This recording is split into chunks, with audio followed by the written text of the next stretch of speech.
Comprendre les différents codes pour vendre sur Amazon FBA peut être compliqué quand on n'a pas encore l'habitude. FNSKU, GTIN, SKU, EAN, UPC, ASIN. Ça peut paraître un peu barbare au premier abord. Alors comment bien comprendre tout ça? En regardant cette vidéo, je vais tout expliquer, ne t'inquiète pas. Finalement, ce ne sont juste que des abréviations utilisées, mais qui dans le fond, une fois assimilées, n'ont rien de bien compliqué. Allez, à tout de suite après le court générique.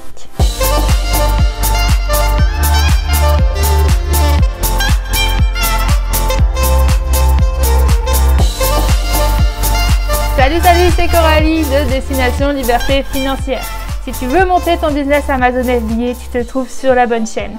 Mon but est d'aider les gens dans leur processus pour commencer, se lancer et faire grandir son e-commerce sur Amazon.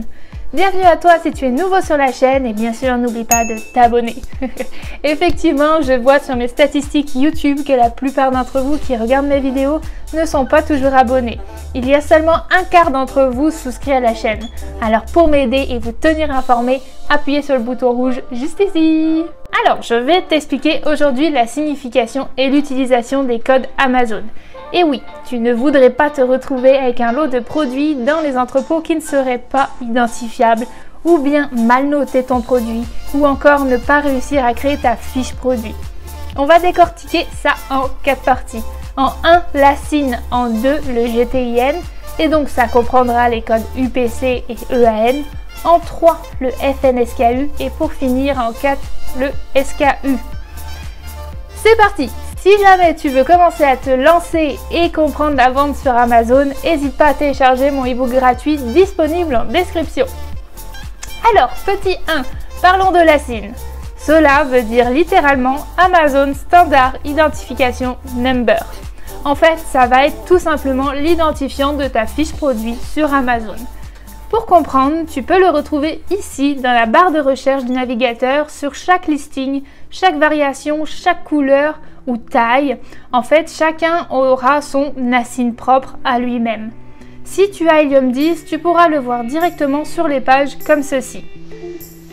Donc, à chaque fois que tu créeras un nouveau listing, tu auras un nouveau ASIN. Deuxième point, passons au code GTIN, qui est donc l'abréviation de Global Trade Identification Number.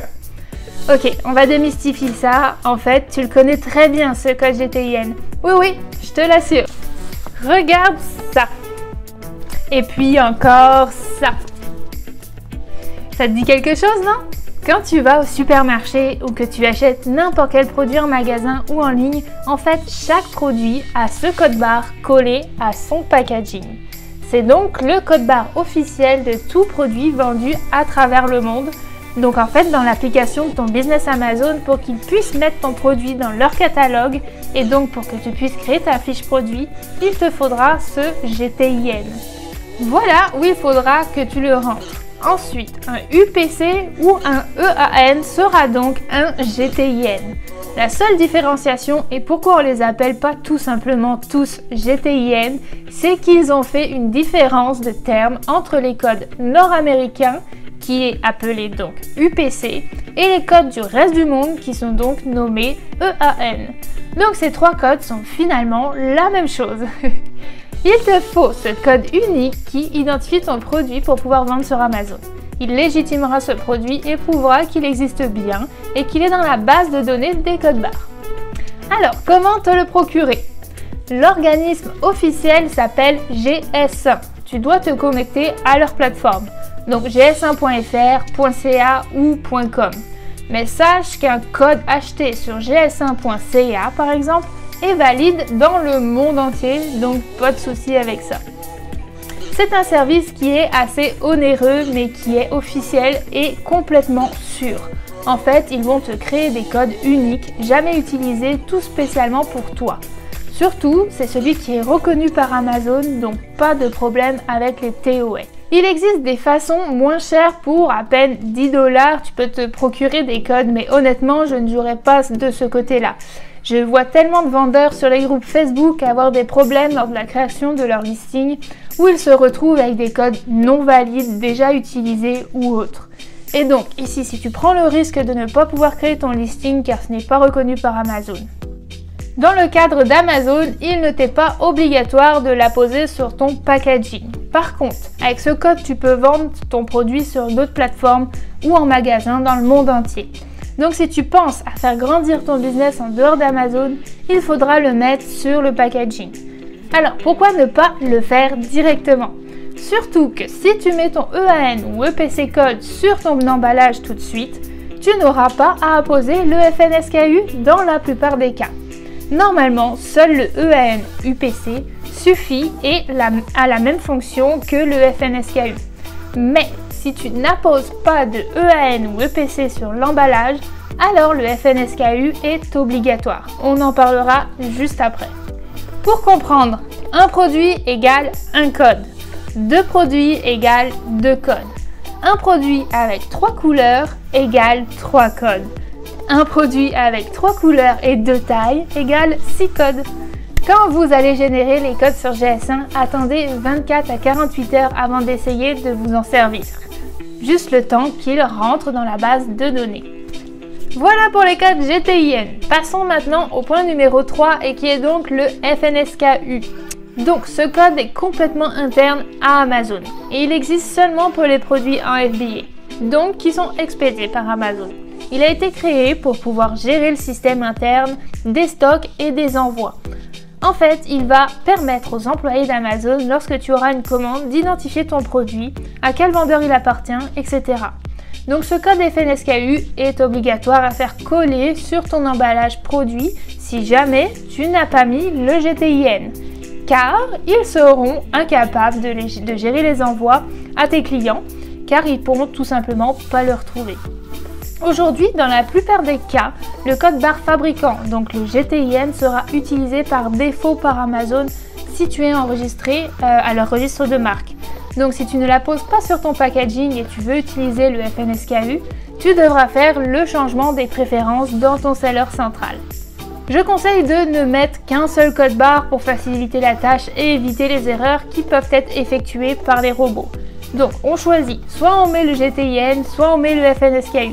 Attention, petite précision, bien sûr Amazon vous avertira lors de la création de votre modèle d'envoi si jamais votre produit nécessite le FNSKU malgré tout, car il existe des exceptions. Il se pourrait dans de rares cas qu'il le demande malgré le GTIN.